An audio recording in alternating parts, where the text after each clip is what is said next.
চলমান জনতা এ পর্যায়ে বক্তব্য রাখবেন নতুন ঢাকা বাংলাদেশ এনডিবির সংগ্রামী প্রেসিডেন্ট মেম্বার এবং ভারপ্রাপ্ত মহাসচিব আমাদের প্রিয় নেত্রী কাজী মুন্নি আলম।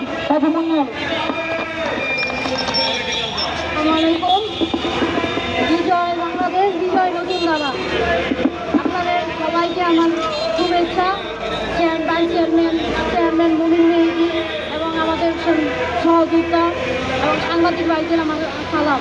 আজকে আমরা পথে নেমে এসেছি দর্শকের বিরুদ্ধে বিচারের জন্য। নারী কন্যা সন্তান নাকি আল্লাহর দান। একটা কন্যা সন্তান যখন জন্ম হয় তখন বাবা মা আত্মীয় স্বজন সবাই খুশি হয়ে যায়, কিন্তু এখন তো দেখতেছি কন্যা সন্তান যখন নারী মহিলা রূপে রূপান্তর হয় তখন অভিশাপ হয়ে নামে।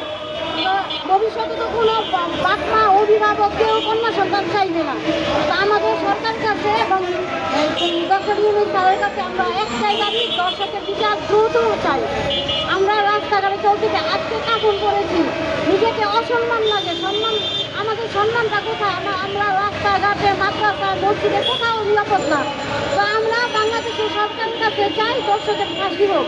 আজকে কাপড় পরে নেমেছি আর মনে মনে ভাবছি যে অসম্মানিত দেশে বেঁচে থেকে লাভ নাই। আজকে এই কাপড় পরে যাতে আমাদের মৃত্যু হোক, আমাদের সকল নারী যাতে বাংলাদেশ থেকে একদিনে মৃত্যুবরণ করুক এবং দর্শকরা যাতে এখনো নারী খুঁজে না পায়। হয় দর্শকদের বিচার করুক, আমাদের মতো নারীদের এরা মৃত্যুদণ্ড থেকে আমরাই মরে যাই। এবং ডক্টর ইউনূস একা একা পুরুষ হয়ে রাজনীতি করুক এবং দেশের তিনি একা রাজনীতি চালাক। তো আমার বক্তব্য বেশি দীর্ঘায়িত করবো না।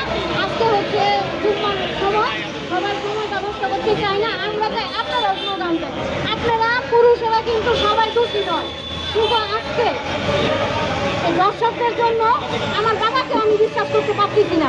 আপনারা সাংবাদিকরাও যারা আছেন তারা যদি আমার দিকের পাশে বসেন একটু কাজ করাতে বলেন, এটাই দর্শক উদয় এখানে কাজ করার চেষ্টা করতেছে। তো আপনাদের সম্মানের জন্য আমরা এটাই বলবো, শুধু আমরা নারীরা না, আপনারা পুরুষেরাও নেমে যান দর্শকের বিরুদ্ধে সাক্ষীর জন্য। আর যে দর্শক আপনারা পাবেন ওদের আপনাদের কোমরের বেল দিয়ে পিটাই ওদের পুলিশের কাছে নিয়ে যান।